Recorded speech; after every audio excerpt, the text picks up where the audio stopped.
Hi everyone, John Bliss for Human Potential. Hi, I'm Joni. Good morning. Hi everyone. I'm going to talk to you today a little bit about my experience, kind of how I got to this point in my life, what sort of happened to me. You've heard the story 1,000 times, um, but I've talked about this several times before in other videos. But basically, when I was a kid growing up, I always thought I was different. I just never fit in. I never fit in at school. I never fit in sports. I just didn't fit in. I just always felt different. And I never really got into like the whole um, pressures of life, I guess. It's like, everybody's always out to kind of win and, beat, take, beat up somebody else, right? Or get ahead over somebody else. And I never quite fit into that philosophy. I never fit into the competition of life. I never did. And when I played sports and I was beating somebody pretty bad, and then they were all getting upset, and then I'd end up losing, right? Like I'd let them win. I just never fit into that way of life. I just never understood that way of life. And I never knew why, but I was, I guess, a gentle kind of person in a lot of ways. People get intimidated by me because I guess I carry an energy, but really I'm just a big teddy bear. Um, I can vouch for that. yeah, I just never really got into that, and I never knew why. Also, I was always into psychics growing up, like Sylvia Brown, because she was in Santa Clara, and I was always intuitive. That world always sort of, I don't know, I was intrigued by it. And it made me I just always had questions. Just don't know why. Until one day I kind of figured it out where I had some answers. Well, I had some questions. But it was like in January of, I believe, 1987, a long time ago, January 8th maybe, we got a call that my grandfather was in the hospital and you should get there. So my mom and dad were divorced. It was just my mom and I driving to the hospital. We show up at the hospital, and the doctors are basically saying, who's going to sign the do not resuscitate forms. Okay, and we're going, huh? Like, now I just see my grandfather at Christmas. And he was sitting in a chair but didn't say much, but I can see him just vividly there holding his belly. He probably wasn't feeling good then. And what's funny about this is I always was close to my grandfather. I don't know why. I mean, I just always was. He played baseball. I played baseball. He was a boxer. I like boxing. We went and saw Rocky together. So, I mean, I was just always close to him. And I never really figured it out why, but he turned out being one of my greatest teachers. And it's funny how teachers come to you, and they say that teachers come to you when the student is ready. So I must have been ready and didn't know it. Probably so. I'm sure you didn't know. Just a kid. Yeah, I've had some great teachers in my life. Um, like I've always said, Joe Montana, Larry Bird, Magic Johnson. I've never met these people, but how they played the game, how they went about their business, being that good at something. Right. I was always intrigued by that, right? So I've had plenty of great teachers, and my grandfather, of course, being one of them. So I don't know if you've ever witnessed death or the moment of death, but so my grandfather ended up it was in liver cancer. He had jaundice. He was yellow, and he was dying. He was going to die, just that simple. But he was in a lot of pain, and he's just laying there, and they got him all drugged up. So I take his hand. Now again, I don't know God from nothing, just only what I grew up with as being raised Catholic. So you sin, you go to hell and damnation, a lot of guilt. There's a lot of, you're not supposed to believe in psychics because they're evil. I mean, you name it, right? There's a lot of fear. Right. God to me was based on fear. That's It's what you were taught. what I was taught. Right. And never really made sense to me at all. I mean, I always questioned it because it just never felt right. But I took my grandfather's hand at that time and I said, God, who's God? I don't know. I just pray to God, going, hey, he's suffering. Can you please take him now? And at that moment, my grandfather opened his eyes, looked up at me, and took some breaths like that and died. And I was like, what just happened here? Now, you would think that, okay, he died and what just happened here was it. It wasn't, because that wasn't what I saw. What I saw was I prayed to God, he took some breaths and died, and then what was laying there in the bed was not my grandfather. So I don't know what happened at the time he took his last breath to the time he passed, but whatever was lying there in the bed, it was noticeably not him. That energy, or whatever you want to call it, had gone. Soul. Soul of the individual. That's the only thing that I knew. Right. Call it a soul. Right. And he was not there. And I'm like, what just happened? What just happened?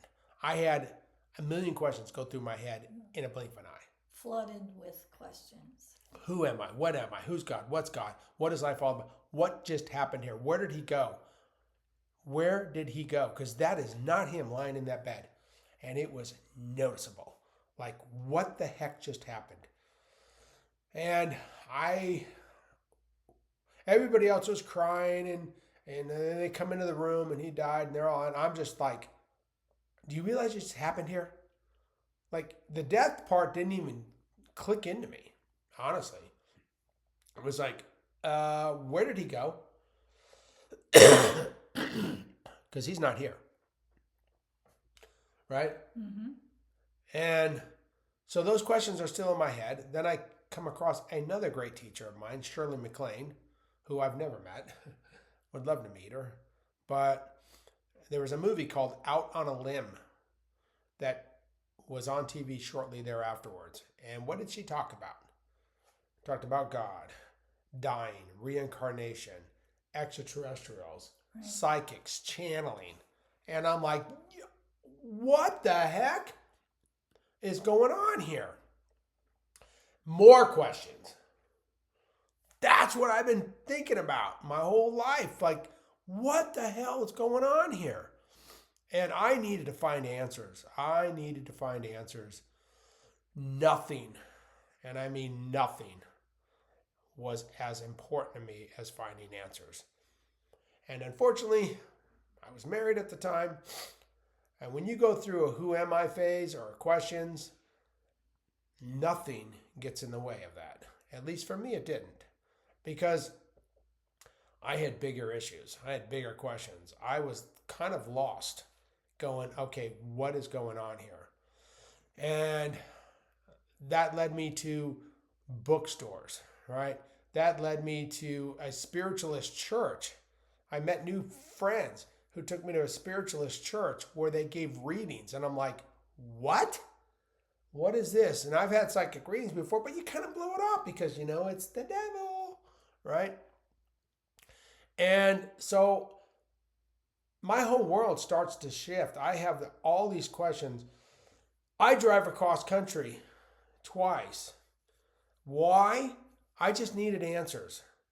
And then I started to get some answers, and like, who do you think God is? What do you think God is to you? God is everything. I can't But before, make it small by saying it's a person. When you grew up, what was God? Oh, God was Person in a chair. Yeah, in the sky, Judgment. Right. Right. Mm-hmm. And all those things, right? Right.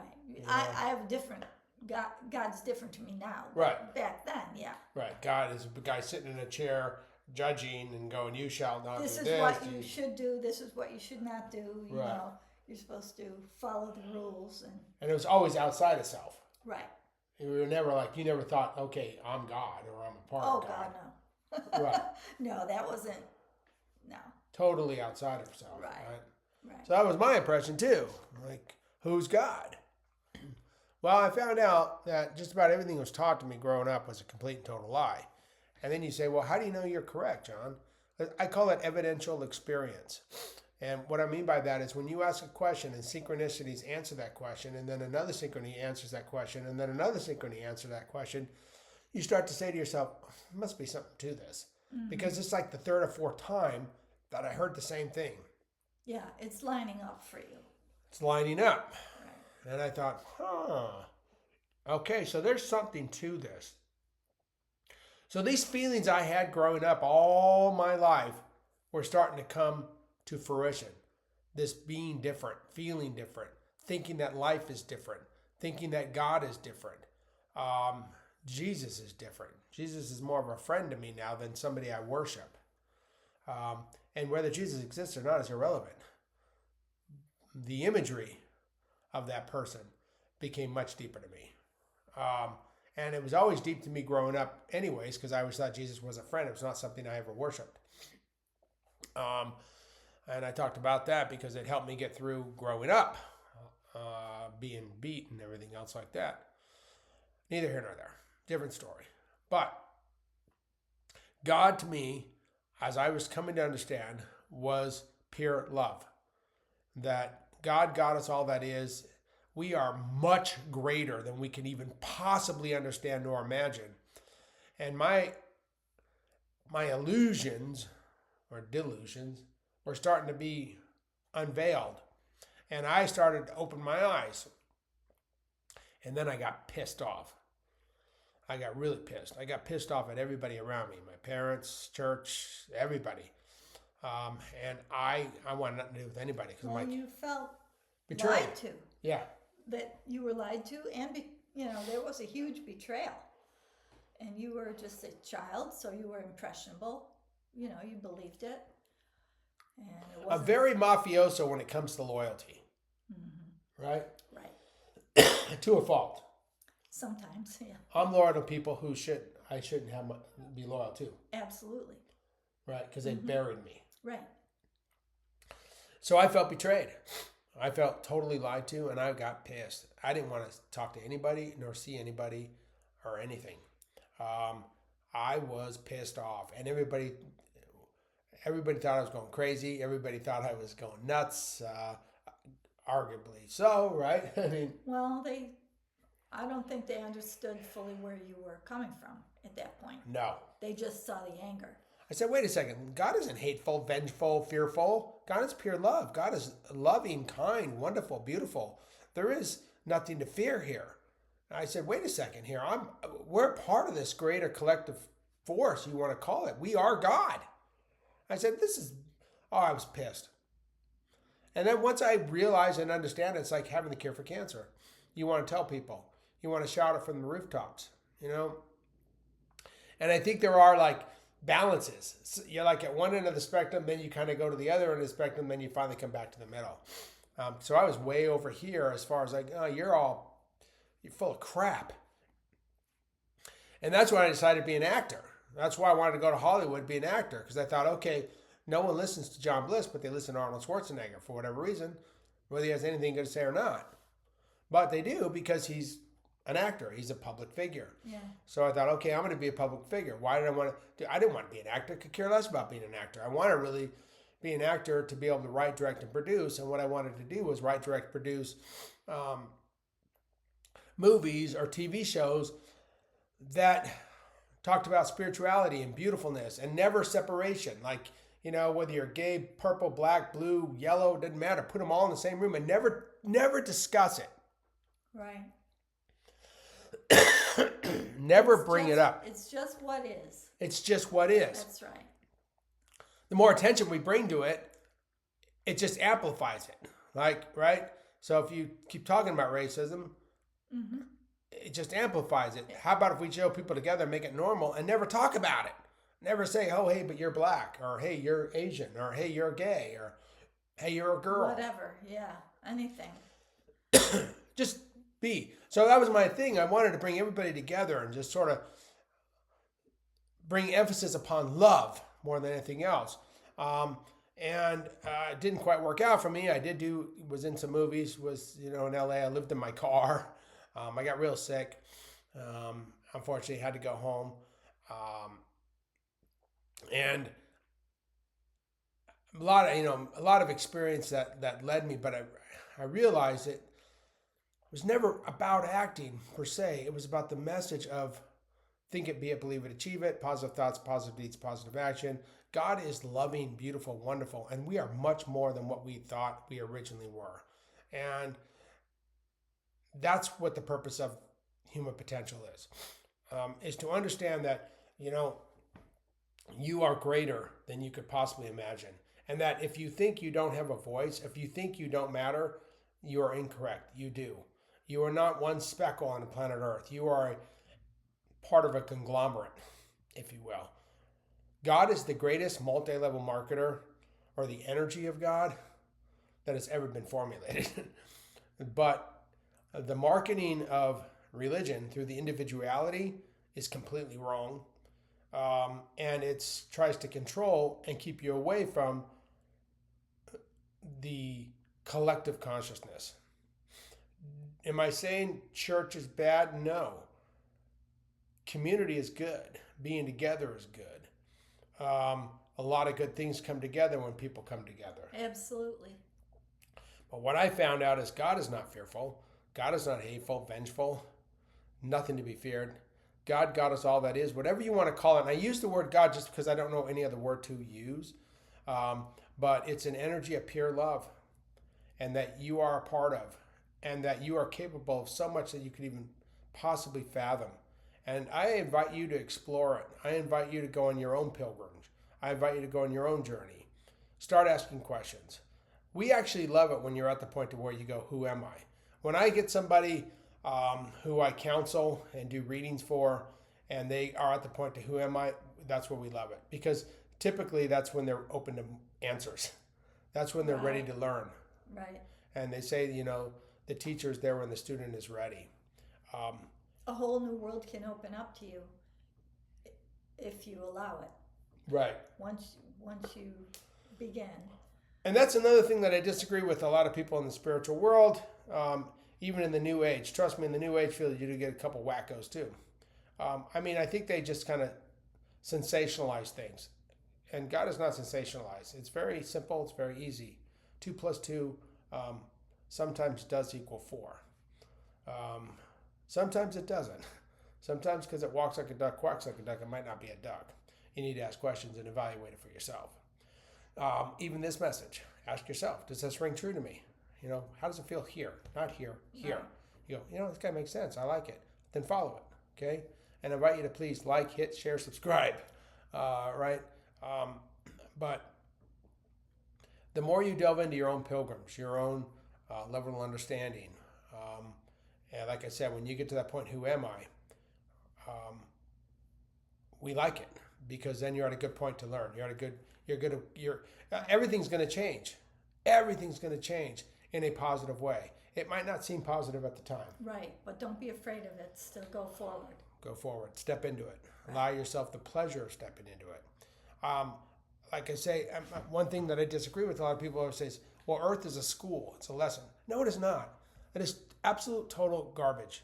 What it is a remembrance. There is nothing to learn. There's nothing to learn. There's things to become aware of. There's things to remember, right. But everything and all things have already and will already have existed. Right? Right. So it's a remembrance or a waking up of who you are.